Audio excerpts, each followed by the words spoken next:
भ्रष्ट तंत्र, फाइलों का कब्रिस्तान। शहर के हृदय स्थल पर एक विशाल और जर्जर इमारत खड़ी थी, लोक सेवा भवन। कहने को तो ये जनता की सहायता के लिए था, पर शहरवासी जानते थे कि उस इमारत की दीवारों के पीछे एक ऐसा अंधकार है जो जीवित मनुष्यों की आशाओं को निगल जाता है। अर्जुन अपने बीमार पिता के उपचार हेतु सरकारी सहायता लेने वहां पहुंचा। कार्यालय के भीतर की वायु भारी थी, जैसे किसी ने वहां मासूमों की चीखों को कैद कर रखा हो। वहां हर मेज पर बैठा अधिकारी मनुष्य नहीं, बल्कि किसी पिशाच जैसा प्रतीत होता था।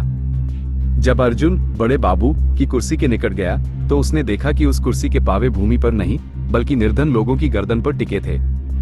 बाबू ने अपनी ठंडी और निर्जीव आंखें उठाईं और फुसफुसाते हुए कहा, फाइल आगे तब बढ़ेगी जब इसमें वजन रखा जाएगा। वजन का अर्थ था रिश्वत।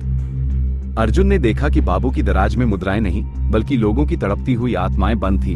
उन बच्चों की जो औषधि के अभाव में मर गए, और उन किसानों की जिनकी भूमि भ्रष्टाचार की भेंट चढ़ गई। इस रात्रि को मूसलाधार वर्षा हुई।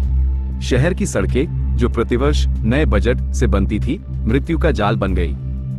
मार्ग पर स्थान स्थान पर गड़े नहीं, बल्कि खुले हुए मुख थे। एक माँ अपने बालक को लेकर घर जा रही थी। अचानक मार्ग का एक भाग धंस गया। वो कोई दुर्घटना नहीं थी।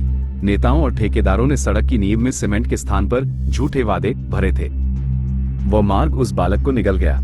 लोग सहायता के लिए चिल्लाते रहे, पर उनकी ध्वनि उन स्वर्ण महलों तक नहीं पहुंची जिनमें बैठकर सत्ता के स्वामी जनता की मृत्यु का उत्सव मना रहे थे।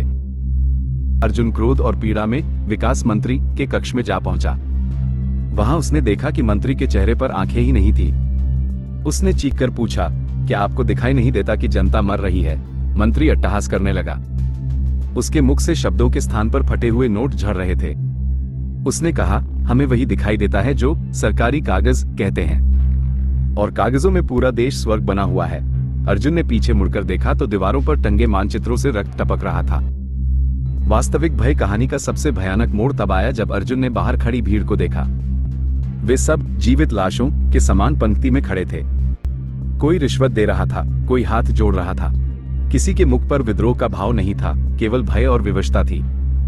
तब अर्जुन को बोध हुआ, वास्तविक भूत वे भ्रष्ट नेता या अधिकारी नहीं हैं। असली डरावनी बात हमारी खामोशी है। जब तक हम इन राक्षसों को अपनी विवशता का भोजन कराते रहेंगे, ये हमें इसी प्रकार नोच नोच कर खाते रहेंगे।